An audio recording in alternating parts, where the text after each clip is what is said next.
माझ्या गावात माझं स्वतःचं 1.5 एकर हे होतं. बोला बोला.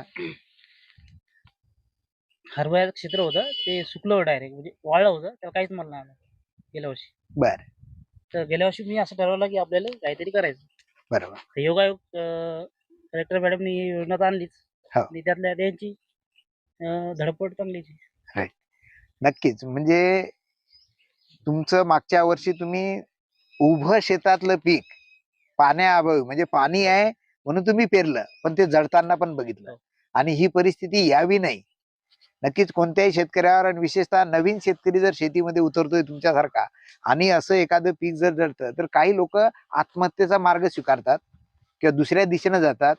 तुम्ही मात्र तुमच्या गावाला पाणीदार करण्यासाठी वाट शोधत होतायत. आणि अनायशा माननीय जिल्हाधिकारी मॅडमनी आपल्या वाशिम जिल्ह्यामध्ये हे जे काही